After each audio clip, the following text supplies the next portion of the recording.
queridos alunos! Sejam bem-vindos a mais uma aula do nosso curso técnico em guia de turismo. Nessa semana, vamos começar uma série de estudos baseados na cartilha do Ministério do Turismo, que fala sobre como atender bem ao turista. E o tema dessa semana é acessibilidade. Pessoal, primeiramente, é muito importante a leitura de toda a cartilha. Lá você vai encontrar muitas dicas interessantes e termos corretos a serem usados pelo guia de turismo. Além disso, esse é um público muito especial, que merece a nossa atenção e o nosso carinho. Na aula de hoje, vou destacar alguns dos pontos mais importantes desse material. Então, vamos lá!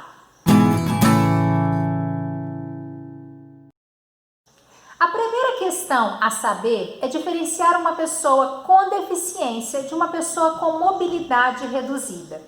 A pessoa com deficiência é aquela que tem impedimento de longo prazo de natureza física, mental, intelectual ou sensorial, os quais, em interação com diversas barreiras, podem obstruir sua participação plena e efetiva na sociedade em igualdade de condição com as demais pessoas.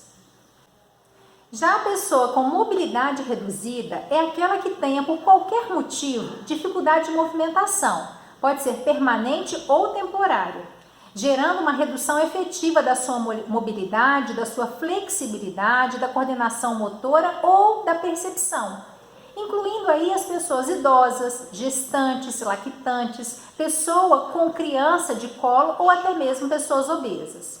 Destacamos aqui também que o termo correto é pessoa com deficiência e não portador de deficiência ou necessidades especiais. Esses são inadequados para se referir a pessoa com algum tipo de deficiência. Bom, podemos observar também que existem vários tipos de deficiências: auditiva, visual, física, nanismo, paralisia cerebral, entre outras. A cartilha trata um pouco sobre cada uma dessas deficiências e dá algumas dicas de como lidar com essas pessoas. Vamos ver alguns exemplos. Cumprimente a pessoa com deficiência intelectual normalmente, evitando a superproteção. Procure falar devagar e transmita mensagens claras. Se necessário, utilize exemplos práticos e concretos nas suas explicações. Procure abordar temas mais complexos, dividindo em partes mais simples. Porém, não subestime ou superestime a capacidade do outro. Trate-o de acordo com a sua idade, cobrando quanto aos seus deveres, mas ajude-o quando realmente for necessário. A pessoa com deficiência intelectual, ela deve fazer sozinha tudo o que ela conseguir fazer.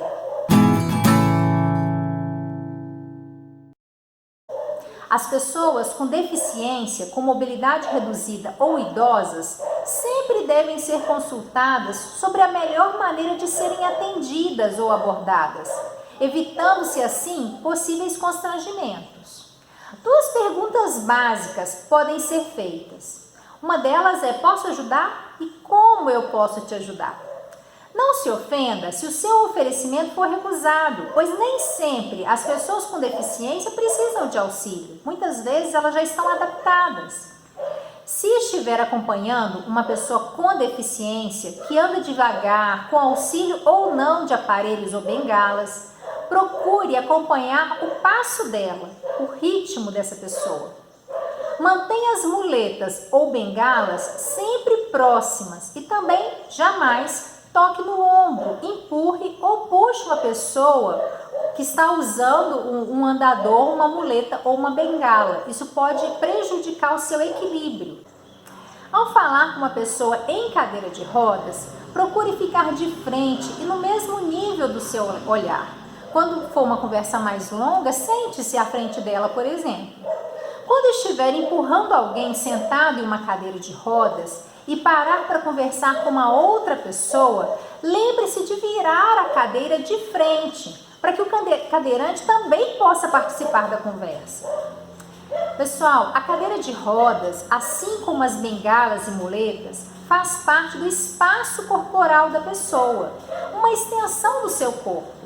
Dessa forma, procure não agarrar ou apoiar-se nas cadeiras de roda, por exemplo. Outra dica muito importante é, ao ajudar um usuário de cadeira de rodas a descer uma rampa ou um meio-fio, por exemplo, é preferível usar a marcha ré, para evitar que a pessoa desequilibre e possa cair para frente. Tem que ter muito cuidado com esses procedimentos, pessoal. Sobre as pessoas com paralisia cerebral, é importante saber que, em via de regra, elas não possuem uma deficiência intelectual. Você vai observar que, às vezes, elas fazem gestos faciais involuntários, andam com dificuldade, ou, às vezes, não andam, e muitas delas, apesar de entenderem a linguagem falada, têm grande dificuldade para a comunicação, pois os outros podem não compreender o que elas tentam falar. Isso ocorre por causa de uma dificuldade de utilizar os músculos da fala, ou então pela própria fraqueza muscular. Nesses casos, a comunicação não é possível por meio de gestos, expressões faciais e até mesmo pela vocalização.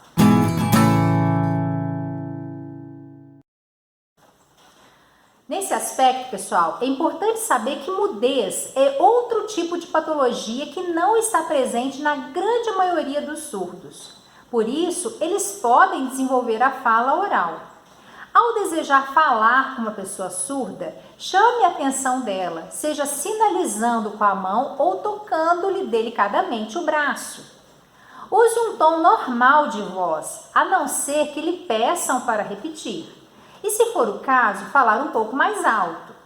Poucas palavras de forma objetiva bastam para a sua compreensão.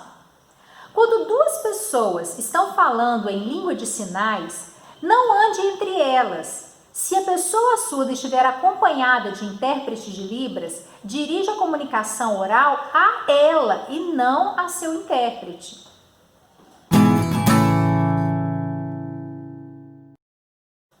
Quando estiver ao lado da pessoa com deficiência visual ou cega, apresente-se, faça com que ela perceba a sua presença.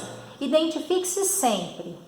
Ao apresentar alguém cego, faça com que a pessoa apresentada fique de frente para a pessoa cega, de modo que ela estenda a mão para o lado certo.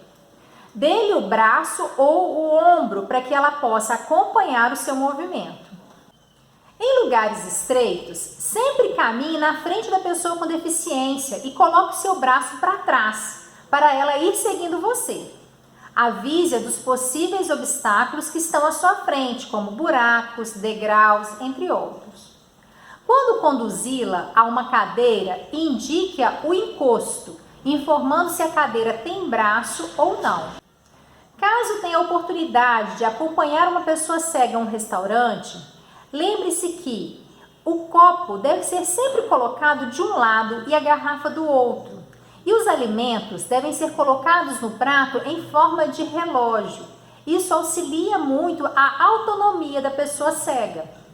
Essa e muitas outras dicas estão no material de apoio da semana. Não deixe de estudar e colocar em prática sempre que tiverem a oportunidade de guiar grupos com algum tipo de deficiência. Pessoal, fiquem atentos, é uma oportunidade incrível, uma experiência fantástica. Preparem-se para isso. No mais, bons estudos e uma ótima semana para todos.